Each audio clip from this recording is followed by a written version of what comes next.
ناظرین، بیماریاں دو قسم کی ہیں۔ ایک وہ بیماریاں ہیں جو دوسروں سے منتقل ہوتی ہیں، اور دوسری قسم کی بیماریاں وہ ہیں جو دوسروں سے منتقل نہیں ہوتی، اپنی ہی کسی وجہ سے وہ پیدا ہوتی ہیں، یعنی یا تو انسان کے جین میں ہوتی ہیں یا پھر اس کو ماحول سے ملتی ہیں۔ ان بیماریوں میں ایک بڑی بیماری فیٹی لیور ہے، اور یہ دوسری بیماریوں کی بنیاد ہے۔ یعنی آپ کہہ سکتے ہیں کہ دل کی امراض، high blood pressure, cholesterol, uric acid, blood sugar, معدہ کی بیماریاں، فالج، آنتوں کی بیماریاں، ایون کینسر کی بنیاد فیٹی لیور بن سکتا ہے، اور خود جگر کی بیماریاں بھی اس میں شامل ہیں۔ فیٹی لیور سے مراد ہے جگر میں چربیوں کا بننا۔ جب یہ چربیاں بنتی ہیں تو پھر وہ جگر تک محدود نہیں رہتی،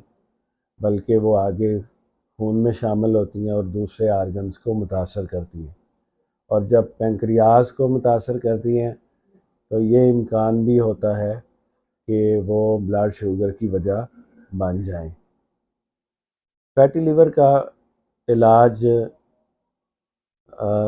قدرے آسان ہے۔ عموماً آپ نے دیکھا ہوگا کہ انٹرنیٹ پر مختلف نسخے تجویز کیے جاتے ہیں، یا سخت ورزشیں بتائی جاتی ہیں، یا پھر عام طرز زندگی سے ہٹ کے کیٹو ڈائٹ پلان وغیرہ تجویز کیے جاتے ہیں، لیکن یہ ساری چیزیں قابل عمل نہیں، اور پھر خاص کر پسماندہ ممالک میں کیٹو ڈائٹ پلان پر عمل کرنا ممکن نہیں رہتا، اور ورزش وغیرہ بھی انسان کے ساتھ ساری زندگی نہیں چلتی۔ ایسا طرز زندگی اختیار کیا جائے جو آسان بھی ہو، جس پر عمل کرنا ممکن بھی ہو، اور وہ زندگی کا حصہ بھی بنایا جا سکے۔ تو اس کے لیے آپ ایک سٹینڈرڈ بنا لیں۔ سٹینڈرڈ یہ ہے کہ آپ اپنی ناپ سے اپنے پیٹ کو ماپیں۔ اگر اس کا سائز 32 انچ سے زیادہ ہے تو اس کو 32 انچ تک لائیں، کم کریں، یعنی پیٹ کا موٹاپا جو ہے اس کو کم کریں۔ اس کو کم کرنے کے لیے آج کے لیکچر میں آپ کو ڈائٹ شیڈول دوں گا کہ آپ موٹاپا کو کم کرنے کے لیے، پیٹ کو کم کرنے کے لیے 16 گھنٹے کی کارب فاسٹنگ کریں، یعنی 16 سے 18 گھنٹے آپ کاربوہائیڈریٹس کا استعمال نہ کریں، یعنی گندم، جو، چاول، دالیں، چنے، جوس، کولڈ ڈرنکس، نان، میدا، بیکری کی بنی ہوئی چیزیں، میدا سے بنی ہوئی چیزیں استعمال نہ کریں۔ حسب معمول صبح کا ناشتہ کریں، اس کے بعد جو آپ کھاتے ہیں کھاتے رہیں، ظہر کے بعد دوپہر کا کھانا کھائیں، اس کے بعد آپ اگلی صبح تک